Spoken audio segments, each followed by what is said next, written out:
संगमाला जुड़े लद्दाख के सभी प्यारे भाई और बहनों को स्वतंत्रता दिवस की हार्दिक शुभकामनाएं। इस पावन अवसर पर आइए हम अपने लद्दाख को निरंतर आगे बढ़ाने और अपने देश को प्रगति के पथ पर अग्रसर करने का संकल्प लें। आज इस स्वतंत्रता दिवस के अवसर पर मैं राष्ट्र की सुरक्षा के प्रति अपने सशस्त्र बलों, अर्धसैनिक बलों और पुलिस कर्मियों को निस्वार्थ अथक समर्पण और कर्तव्य निष्ठा के लिए अपनी हार्दिक कृतज्ञता व्यक्त करता हूं। आज के दिन में उन शहीदों को नमन करता हूं जिन्होंने इस मातृभूमि के लिए अपने जीवन की आहुति दी है। चाहे कारगिल में हुए युद्ध हो या किसी अन्य युद्ध हो, हमारे सेना के जवानों ने विशेष करके हमारे लद्दाख को ने हमेशा देश को अपने से आगे रखा है। इस पावन दिवस पर मैं आप सभी से अनुरोध करता हूं कि हम सब मिलकर भारतीय संविधान में दिए गए मौलिक कर्तव्यों को अपनी दिनचर्या में अपनाएं। ये लद्दाख के लोगों का सौभाग्य है कि परम पूज्य दलाई लामा जी को हमारे लद्दाख में पधारे हैं और हमारे जांस्कार जैसे दुर्गम क्षेत्र में वो आए। हाल ही में हम सबने उनका 90वां जन्म दिवस मनाया है। 18 जुलाई 2025 को मैंने संघ राज्य लद्दाख के उपराज्यपाल के रूप में शपथ ली थी। इसके बाद मैंने लद्दाख के हर क्षेत्र के प्रतिनिधियों से भेंट की है। मैंने कारगिल सहित कई क्षेत्रों का दौरा किया और उनकी आकांक्षाओं और दृष्टिकोणों को समझने का प्रयास किया है। हमारे प्रधानमंत्री श्रीमान नरेंद्र मोदी जी का हमेशा से नारा रहा है, सबका साथ, सबका विकास, सबका विश्वास और सबका प्रयास। इसी मार्गदर्शन पर चलते हुए हमारा यही संकल्प है कि लद्दाख के हर क्षेत्र के लोगों को, हर एक धार्मिक मान्यताओं को और हर एक वर्ग को साथ लेकर विकास की ओर हम कदम बढ़ाएंगे। सबसे पहले लद्दाख में 5 नए जिले नोब्रा, चांगथांग, शम, जांस्कर और द्रास के निर्माण के लिए आप सभी को बहुत बहुत बधाई। इसी प्रकार हिंदी, उर्दू और अंग्रेजी के अलावा भोटी और पुर्गी भाषाओं को लद्दाख की राज्य आधिकारिक भाषाओं के रूप में मान्यता मिलने पर भी आप सबको बहुत बहुत बधाई और शुभकामनाएं। भाई और बहनों, लद्दाख के लोगों को सबसे बड़ी मांगों में से हमारे युवाओं के लिए रोजगार के अवसरों की सुरक्षा रही है।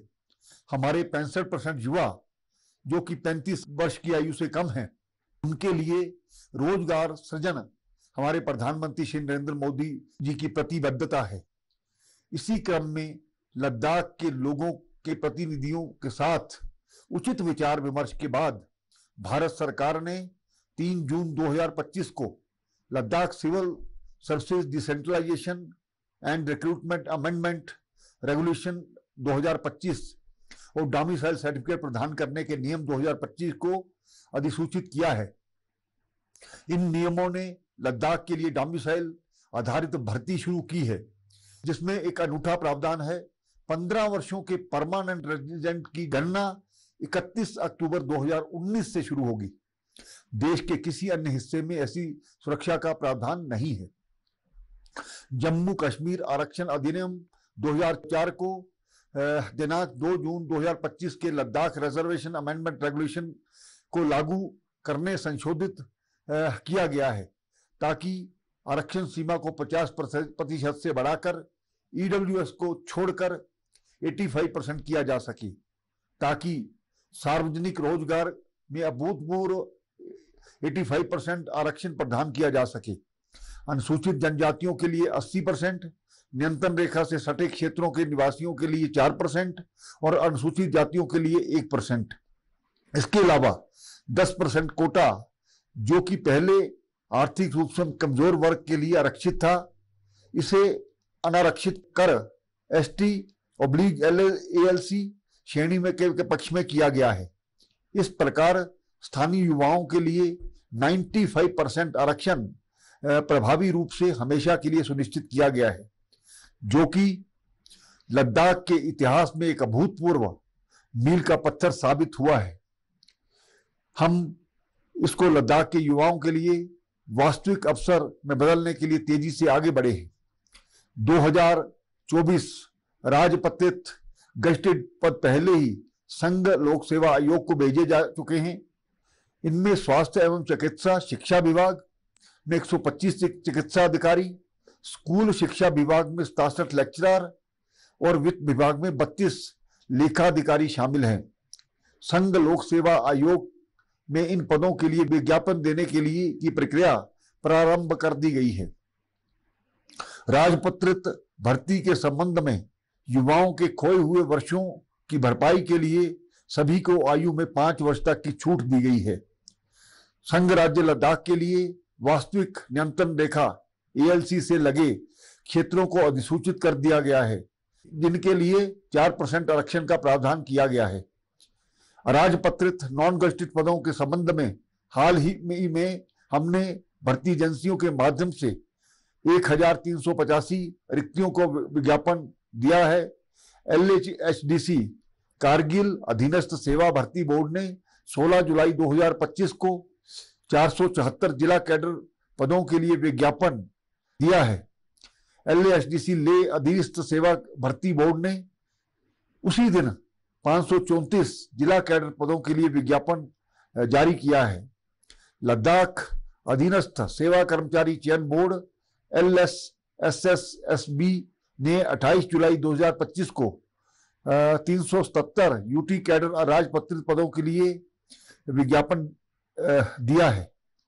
अत्यंत संतोष के साथ मैं संघ राज्य लद्दाख के नागरिकों को सूचित करता हूं कि संघ राज्य लद्दाख की स्थापना के बाद कर्मचारी चयन आयोग SSC ले एवं करगिल के लिए जिला अधीनस्थ सेवा भर्ती बोर्ड और संघ राज्य लद्दाख पुलिस बोर्ड द्वारा स्वतंत्र, निष्पक्ष और पारदर्शी प्रक्रिया में माध्यम से लद्दाख के 3179 युवक युवतियों की सरकारी सेवा में नियुक्त किया जा चुका है। मैं लद्दाख के युवाओं से आग्रह करता हूं, अच्छी तैयारी करें, आगामी भर्ती परीक्षाएं दें और हमारे संघ राज्य को विकास और समृद्धि के एक मॉडल बनाने में भागीदार बने। मैं आपसे वादा करता हूं कि प्रत्येक भर्ती पारदर्शिता, निष्पक्षता और योग्यता को एकमात्र मानदंड मानकर की जाएगी। लद्दाख की मेरी प्रिय बहनों, ये वर्ष लद्दाख में लैंगिक समानता और महिला सशक्तिकरण की दिशा में एक और ऐतिहासिक कदम है। पहली बार LHSDC में 33% सीटें महिलाओं के लिए आरक्षित की गई हैं। लद्दाख को कार्बन न्यूट्रल क्षेत्र बनाना हमारे माननीय प्रधानमंत्री श्री नरेंद्र मोदी जी का लक्ष्य है, जिसके लिए हम विकास के हर क्षेत्र में कार्बन न्यूट्रलिटी की ओर बढ़ रहे हैं। Solar energy corporation of India SECI ने खरनक डेबरिंग पांग में 11 गीगावाट और परियोजना के लिए पहचानी गई 48,000 एकड़ भूमि के सर्वेक्षण और परीक्षण का काम पूरा कर लिया है।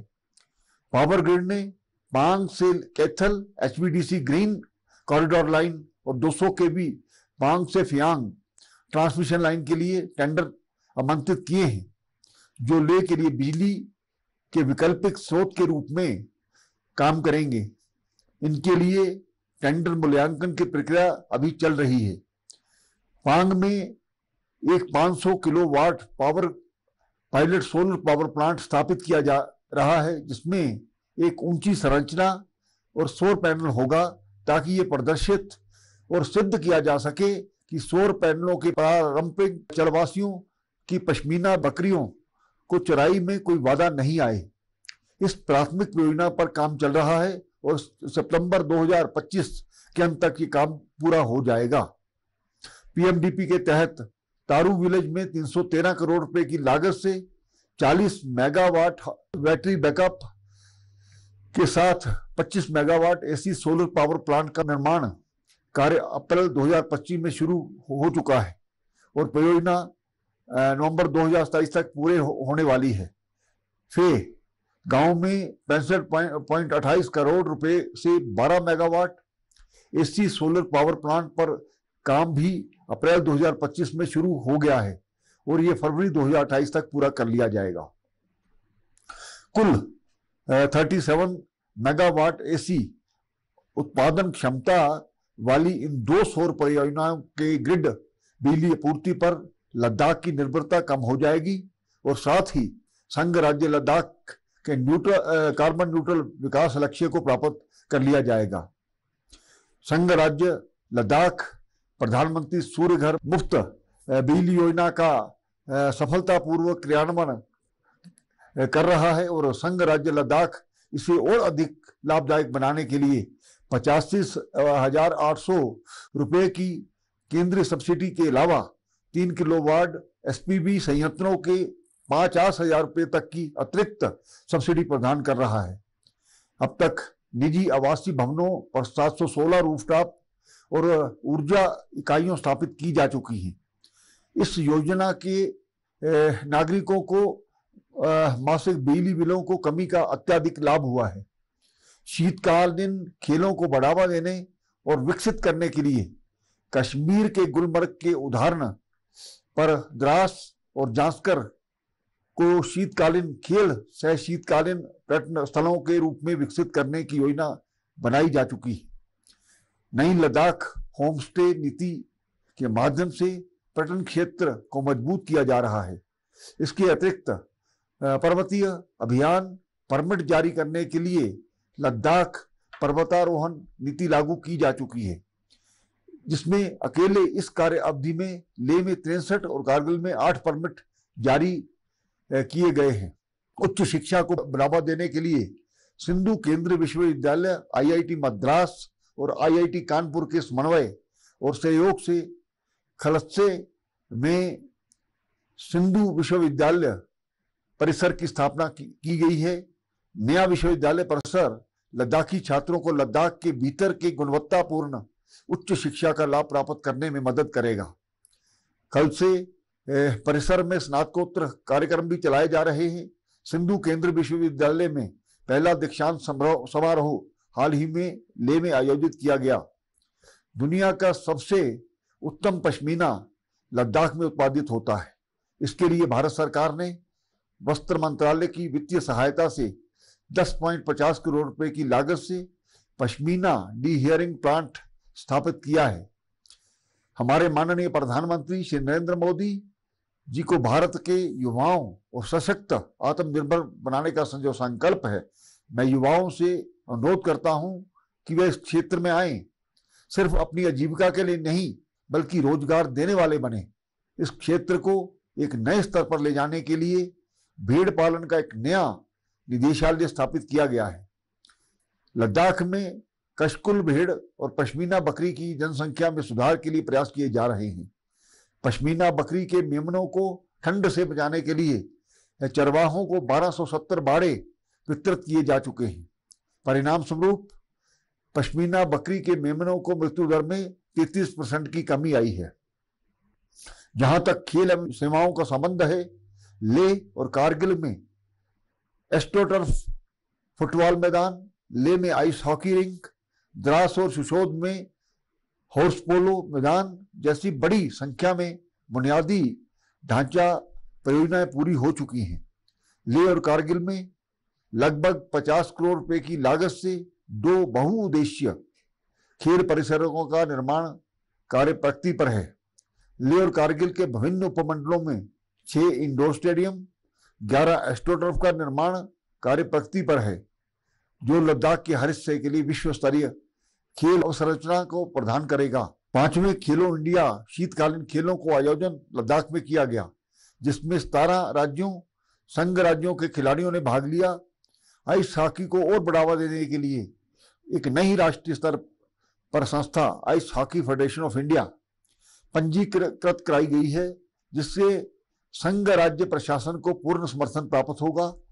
लेह स्थित आइस हॉकी रिंक में मैकेनिकल चिलिंग प्लांट लगाने का काम लगभग पूरा हो चुका है और बहुत जल्द हमारे खिलाड़ियों को ऐसी सुविधा मिलेगी जिसमें कि वे सिर्फ सर्दियों में ही नहीं बल्कि साल भर वहां पर खेल सकेंगे। कारगिल में भी ऐसी ही सुविधा स्थापित करने की योजना है। जल संरक्षण और जलवायु परिवर्तन के निपटने के लिए संघ राज्य प्रशासन 77.45 करोड़ रुपए की अनुमानित लागत से 7 योजनाओं पर काम कर रहा है। स्वास्थ्य विभाग के संबंध में भारत सरकार द्वारा मेडिकल कॉलेज लेह के लिए शिक्षण संकाय और डॉक्टरों एवं पैरामेडिकल स्टाफ के पदों को बहुप्रतीक्षित सृजन किया गया है और लगभग 800 करोड़ रुपए की लागत से एसएनएम हॉस्पिटल लेह और मेडिकल कॉलेज परिसर के अतिरिक्त अस्पताल ब्लॉक के निर्माण की परियोजनाओं को जल्द ही मंजूरी मिलने की संभावना है। कारगिल के जिला अस्पताल को भी 61.50 करोड़ रुपए की लागत से उन्नत किया जा रहा है और डीएच कारगिल के लिए 26 करोड़ रुपए की लागत से नवीनतम 30,000 टेस्ला एमआरआई मशीन खरीदी जा रही है। इसके अलावा कारगिल अस्पताल की 100 बिस्तरों वाले अस्पताल में 200 बिस्तरों वाले अस्पताल में अपग्रेड करने का प्रस्ताव भारत सरकार ने प्रस्तुत किया है। सरकारी क्षेत्र में अग्रणी लेह में मिल्क पास्चर प्यूरिफिकेशन संयंत्र की क्षमता, जिसे संघ राज्य प्रशासन और राष्ट्रीय डेयरी विकास बोर्ड द्वारा 5.5 करोड़ रुपए की लागत से एक संयुक्त उद्यम के रूप में स्थापित किया गया है। इसमें 800 से अधिक किसान लाभान्वित होंगे। इसी प्रकार का संयंत्र कारगिल में भी स्थापित करने का प्रस्ताव है, जिसमें LASDC कारगिल ने खुरमाथांग में भूमि उपलब्ध करवाई है। ये सफलताएं आप सभी के सहयोग से ही संभव हो पाई हैं। सभी नागरिकों की ओर से दोनों LASDC की अपेक्षा करता हूं कि वे जनता के प्रति पूर्ण समर्पण की भावना के साथ अपनी कार्यशैली को जारी रखें। अंत में इस पावन अवसर पर आप सभी भाइयों और बहनों, युवाओं से आग्रह करता हूं कि आइए संकल्प लें कि हम सब मिलकर लद्दाख देश के सबसे विकसित संघ राज्य हम बनाएंगे। आप सभी को एक बार फिर स्वतंत्रता दिवस की हार्दिक शुभकामनाएं। जय हिंद, जय लद्दाख। बहुत बहुत धन्यवाद।